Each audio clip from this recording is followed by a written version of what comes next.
रक्षाबंधन पर चूड़ियां बेचने वाले एक मुस्लिम शख्स की पिटाई का वीडियो सोशल मीडिया पर वायरल हो रहा है। ये वीडियो इंदौर के बाणगंगा थाने इलाके में वाक़ गोविंद नगर का है। सोशल मीडिया में वायरल वीडियो में देखा जा सकता है कि एक चूड़ी वाले पर इलाके के शरपसंद किस कदर जुल्म ढा रहे हैं। साथ ही उसके बैग से एक के बाद एक कई चूड़ियां भी निकाली जा रही है। फिलहाल मकामी लोगों के हाथों नौजवान की पिटाई की वजूहात के बारे में कोई मालूमात सामने नहीं आई है। मारपीट के इस वायरल वीडियो के मामले में पुलिस ने एफआईआर दर्ज की है। इस वीडियो में शरपसंद अफराद एक मखसूस कम्युनिटी के खिलाफ अपने गुस्से का इजहार कर रहे हैं। मुतासरा शख्स को मुसलसल धमकियां दी जा रही है और उसे कहा जा रहा है कि अगली बार इलाके में न दिखाई दे।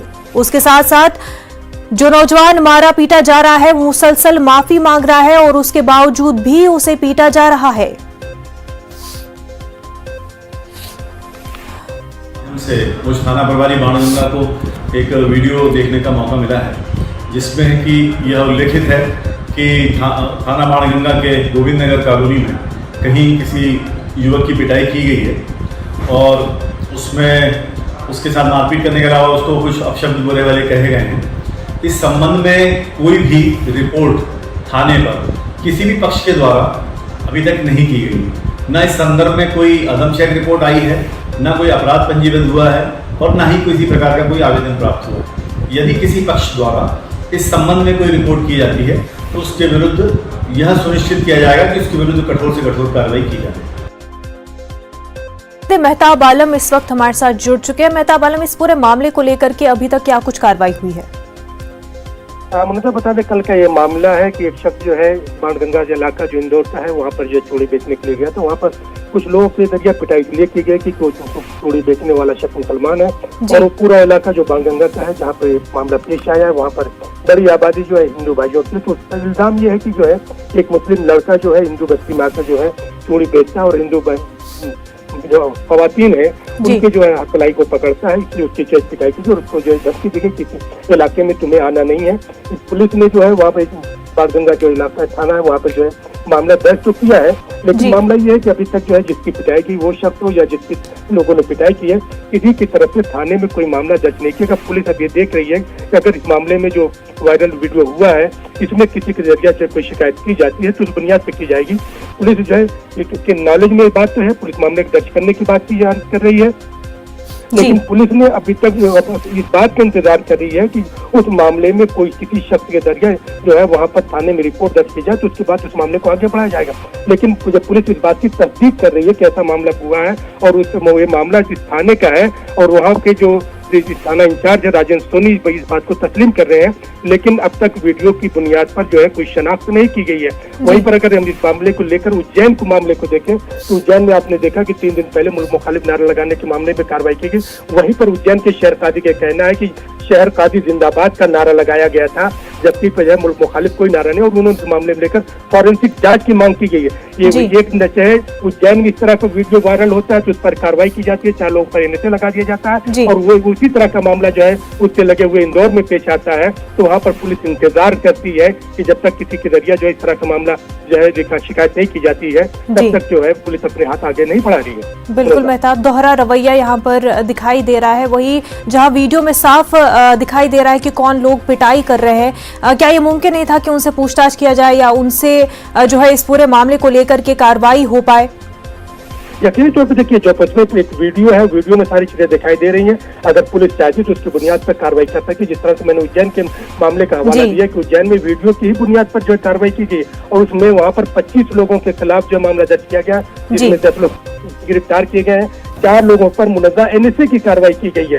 और सवाल वही है कि दोनों जिले एक दूसरे से मिले हुए हैं, बॉर्डर लगा हुआ है, अगर पुलिस कार्रवाई करना चाहती है तो उसको किसी और बात के इंतजार में प्रोमोटिव में कार्रवाई की जा सकती है। खुद पुलिस इस बात को संज्ञान में लेकर कार्रवाई कर सकती है, लेकिन पुलिस इंतजार कर रही है कि जो है जिस शख्स की पिटाई हुई है वो आता है या जिन लोगों के जरिया किया गया है, जिन लोगों ने जो पिटाई की है वो उनकी तरफ से अगर थाने में कोई रिपोर्ट होती है तब वो जो है कार्रवाई करेंगे। तो वहाँ पर जो दोहरा चरित्र पुलिस का है वो सामने दिखाई दे रहा है। पुलिस को चाहिए कि अगर कहीं पर लॉ एंड ऑर्डर का मामला आता है तो उसे खुद इस मामले में जो है कार्रवाई करनी चाहिए ताकि अमन सुकून बरकरार रहे और किसी तरह की ऐसी कार्रवाई आगे ना हो पाए। बिल्कुल मेहताब आलम, बेहद शुक्रिया आपका। आगे बढ़ते हैं। अफगानिस्तान में जहां तालिबान ने पूरे मुल्क पर कब्जा कर रखा है, वहीं कुछ इलाके ऐसे हैं जहां तालिबान का कंट्रोल नहीं है। उन इलाकों में तालिबान के खिलाफ एहतजाज और बगावत देखी जा रही है। अफगानिस्तान का पंजशीर इलाका फिलहाल तालिबान के दस्तरस से बाहर है। पंजशीर में अफगानिस्तान के साबिक फौजी असलहों के साथ पहुंच रहे हैं। अफगानिस्तान के साबिक नायब सदर अब्दुल रशीद दोस्तम के भी पंजशीर में पहुंचने की खबर है। तालिबान ने पंजशीर का मुहासरा कर रखा है और जंगजुओं को खुदसुपुर्दगी करने को कहा गया है, लेकिन पंजशीर के शेर कहे जाने वाले अहमद मसूद ने और उनके बेटे अहमद शाह ने पंजशीर को तालिबान के सुपुर्द करने से साफ इनकार कर दिया है। वाज़ेह है कि अफगानिस्तान के 34 इलाकों में से 33 पर तालिबान का कब्जा है।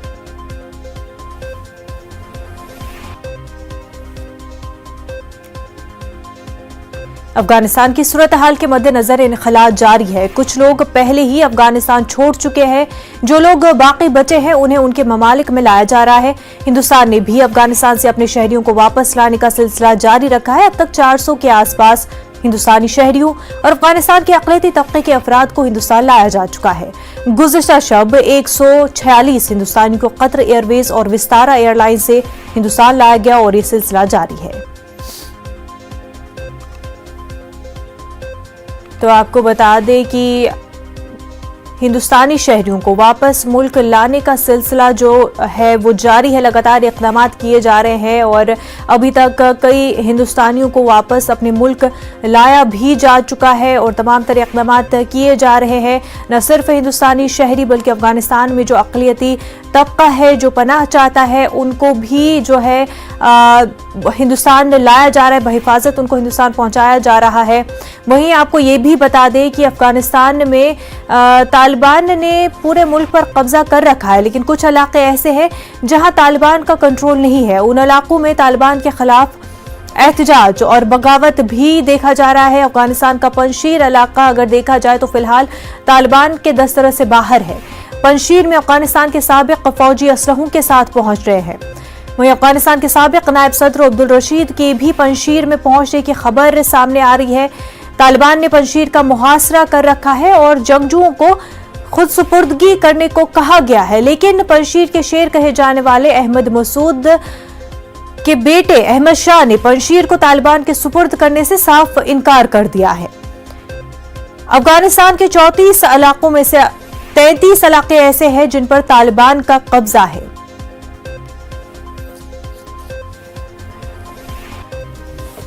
तो बरतानिया के वज़ीर आज़म बोरिस जॉनसन ने अफगानिस्तान की सूरत हाल पर तबादले ख्याल करने के लिए G7 की इमरजेंसी मीटिंग तलब की है। ये मीटिंग कल यानी 24 अगस्त को होगी। ऐसा माना जा रहा है कि इस मीटिंग में तालिबान के साथ रिश्ते उस्तवार करने या तालिबान को दुनिया से अलहदा करने को लेकर तबादले ख्याल हो सकता है। वाज़ेह कि G7 ममालिक में America, Canada, France, Germany, Italy, Japan और बरतानिया शामिल हैं। अमरीकी सदर जो बाइडेन ने खदशात का इजहार किया है कि इस्लामिक स्टेट ग्रुप का खतरा बरकरार है, क्योंकि अमरीकी फौजी हजारों अमरीकी शहरियों और अफगान इत्तेहादियों को काबुल से निकालने की कोशिश कर रहे हैं। उन्होंने खबरदार किया है कि मासूम शहरियों और अमरीकी एहलकारों को हवाई अड्डे के करीब निशाना बनाया जा सकता है। सदर बाइडेन ने यह भी वाज़ेह कर दिया है कि ISIS और तालिबान की दुश्मनी जग जाहिर है।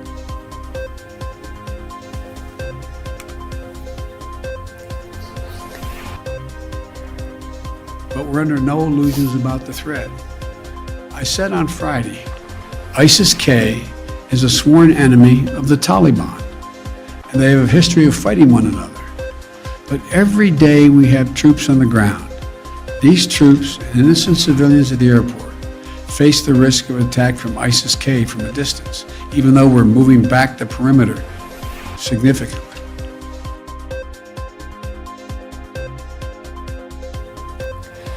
और इस मौके पर जो अमरीकी सदर जो बाइडेन ने अफगानिस्तान की सूरत हाल पर मंगल के रोज G7 ममालिक से तबादले ख्याल करने की भी जानकारी दी। Discussions going on among us and the military about extending. Our hope is we will not have to extend, but there are going to be discussions, I suspect, on how far along we are in the process. आगे बढ़ते हैं, supreme court में आज किसानों के एहतजाज से मुतल्लिक अहम समाअत होगी। यूपी हुकूमत ने एक अर्जाश्त दाखिल करते हुए जिन सड़कों पर किसानों का एहतजाज जारी है उन सड़कों को फौरी तौर पर खाली कराने की अपील की है। यूपी हुकूमत ने अपनी अर्जाश्त में कहा है कि किसानों के एहतजाज के चलते इन सड़कों पर आने जाने वाले राहगीरों को मुश्किलात का सामना है।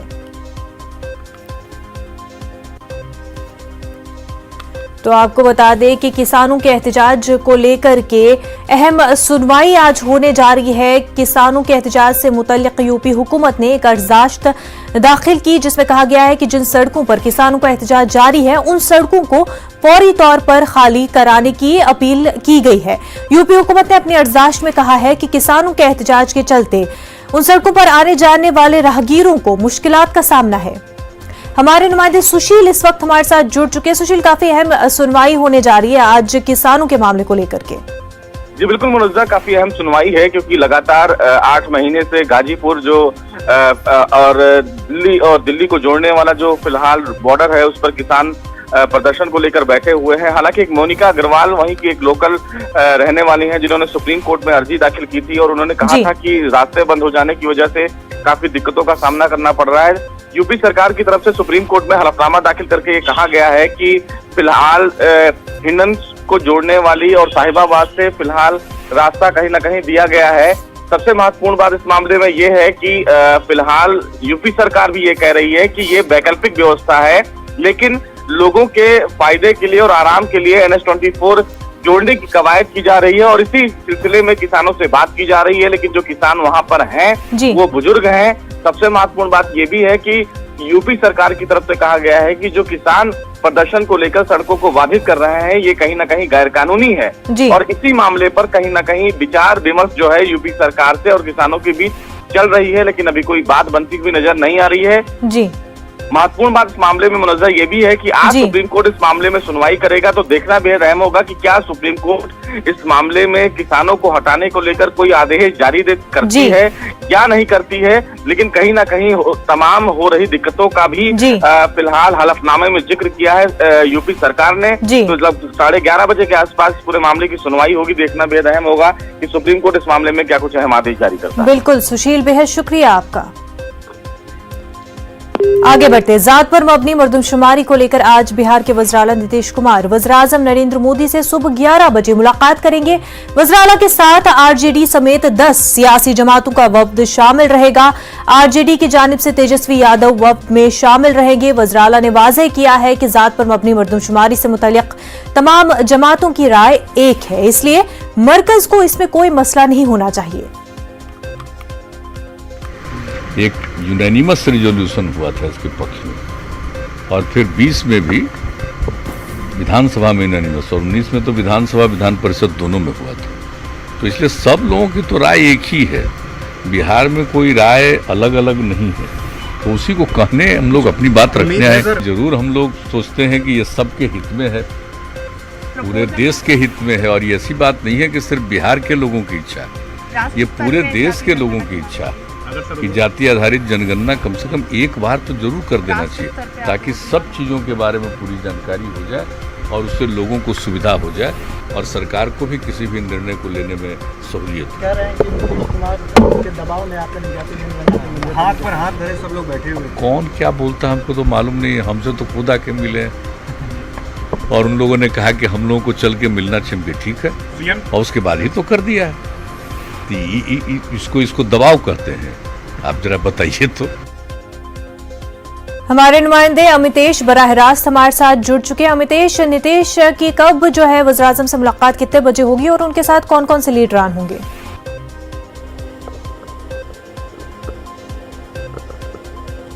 देखिए, मुख्यमंत्री नीतीश कुमार दिन में 11 बजे जाएंगे प्रधानमंत्री कार्यालय, वहां पर प्रधानमंत्री से मुलाकात होगी और 11 लोग होंगे। उनके साथ नेता प्रतिपक्ष तेजस्वी यादव होंगे, इसके अलावा जेडीयू की तरफ से शिक्षा मंत्री विजय चौधरी होंगे, बीजेपी की तरफ से जनक राम होंगे और इसके अलावा कांग्रेस की तरफ से विधायक दल के जो नेता हैं अजीत शर्मा वो होंगे। तो सभी जो दल है उनकी तरफ से विधायक दल के नेता यहाँ पर पहुंच रहे हैं। 11 सदस्यीय डेलीगेशन मिलेगा आज प्रधानमंत्री से। सबकी यही डिमांड है कि जाति आधारित जनगणना होनी चाहिए और सभी लोग एक साथ एक यूनिटी दिखा करके बिहार की तरफ से जाएंगे और आज जा करके प्रधानमंत्री से मांग करेंगे कि पूरे देश में जाति आधारित जनगणना कराई जानी चाहिए। जी वहीं पर जो ऑपोजिशन है वो भी इस ब्रेक के बाद आपका खैर मकदम है। कर्नाटक में आज से हाई स्कूल और कॉलेज खुल गए हैं। आज से 9वीं ta 12वीं जमात के तलबा स्कूल और जूनियर कॉलेजों का रुख कर रहे हैं। इससे कबल कर्नाटक में डिग्री कॉलेज भी खोले जा चुके हैं। कोरोना के एहतियाती तदाबीर इख्तियार करते हुए हाई स्कूल और पीयू कॉलेजों को खोलने की इजाजत दे दी गई है। ताहम रियासत के 5 अजला में कॉलेज नहीं खोले जाएंगे। यहां कोरोना के मामलात में इजाफे के चलते पाबंदी बरकरार रहेगी। हमारे नुमाइंदे रऊफ बेंगलुरु से हमारे साथ जुड़ चुके हैं। रऊफ 12वीं जमात के और 9वीं जमात 10वीं जमात और इन तीनों क्लासेस के क्लासेस जो है आज से खुलने जा रहे हैं, लेकिन वही 5 अजला ऐसे भी है जहां पर अभी कॉलेज नहीं खोले जाएंगे। जी बिल्कुल, रियासत के 5 अजला यानी हासन, चिकमंगलुर, उडुपी, जुनूबी केंद्रा, यहाँ पर जो है आज स्कूल अभी खोलेंगे नहीं, हाई स्कूल नहीं खुलेंगे। इन 5 अजला को छोड़कर रियासत के तमाम अजला में स्कूल और हाई स्कूल और कॉलेजेस दोबारा शुरू हो रहे हैं। 9वीं ta 12वीं जमात तक के तलबा क्लासेस अटेंड कर सकते हैं। तकरीबन 25 लाख तलबा आज से 25 लाख तलबा को आज से अपने कॉलेजों में जाकर पढ़ाई हासिल करने का मौका मिलेगा। स्कूलों में, हाई स्कूलों में जाकर पढ़ाई हासिल करने का मौका मिलेगा। तो इस लिहाज से इस पूरा कोरोना वबा जो एक हद तक रियासत में, बड़ी हद तक रियासत में काबू में आ चुकी है, इसके बाद हुकूमत ने यह फैसला लिया कि जो तालीमी निजाम को नुकसान पहुंच रहा था उसे बचाने के लिए यह अहम कदम उठाया गया है। आज वजीर आला बसवराज बोम्मई भी चंद एक स्कूलों का दौरा करते हुए हालात का जायजा लेंगे। तमाम जो स्कूल और कॉलेजेस खुलेंगे वहां पर कोरोना के एहतियाती तदाबीर का इख्तियार करना लाजमी होगा। मास्क, समाजी फासला, सैनिटाइजेशन का इंतजाम करना लाजमी होगा। इन शराइत की बुनियाद पर दोबारा जो है हाई स्कूल और पीयू कॉलेजेस खुल रहे हैं। जी, वहीं पेरेंट्स और स्टूडेंट्स का इस पर क्या कुछ रिएक्शन देखने को मिल रहा है? जी बिल्कुल भी, यहाँ पर एक जानिब जो है खुशी का इजहार किया जा रहा है कि तवील वक्फे के बाद, मैं खास तौर पर हाई स्कूल की अगर मैं बात कहूँ, हाई स्कूल जो है रियासत कर्नाटक में तकरीबन 18 महीने के वक्फे के बाद खुल रहे हैं। जी, और इससे पहले जो है दरमियान में कॉलेजों को, डिग्री कॉलेजों को, मास्टर डिग्री कॉलेजों को इजाजत मिल चुकी है, लेकिन हाई स्कूल 9वीं और 10वीं जो काफी अहम मरहला होता है तालिब इल्म की जिंदगी में, यहाँ 18 महीनों के वक्फे के बाद खुल रहे हैं। तो एक जानिब जो है ऑनलाइन जो जरिए तालीम था उसमें कहीं ना कहीं कमियां थी। इंटरनेट का मसला हो, कनेक्टिविटी का मसला हो, या ऐसे गरीब तलबा जिनके पास अच्छे स्मार्टफोन नहीं होते हैं, तो इन तलबा के लिए काफी मुश्किलात का सामना, दीही तलबा के लिए मुश्किलात का सामना करना पड़ रहा था। अब ये शिकायत दूर होगी। अब जो है तलबा जो है क्लासरूम में बैठकर अपने मामूल के मुताबिक पढ़ाई करते रहेंगे। बिल्कुल रऊफ, बेहद शुक्रिया आपका तमाम तफसीलात के लिए।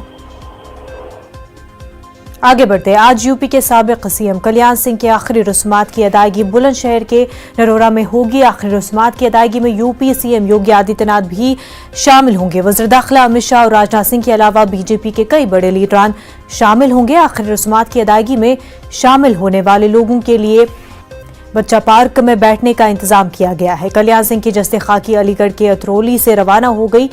वाज़रे की कल्याण सिंह का 89 वर्ष की उम्र में इंतकाल हो गया। वो काफी अरसे से बीमार चल रहे थे। उनका इलाज लखनऊ के पीजीआई में चल रहा था।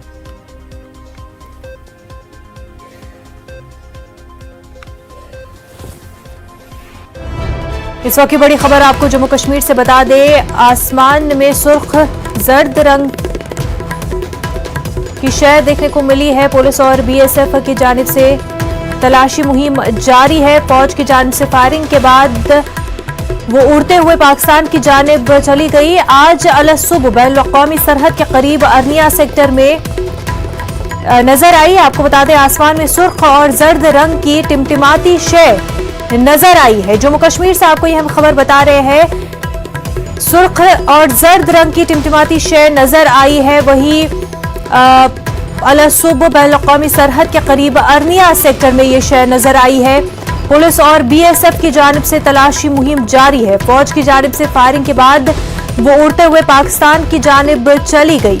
पूरा मामला आज अलसूब का है, जहां पर बैन-अ-क़वामी सरहद के करीब अर्निया सेक्टर में आसमान में सुर्ख और जर्द रंग की टिमटिमाती शय नजर आई।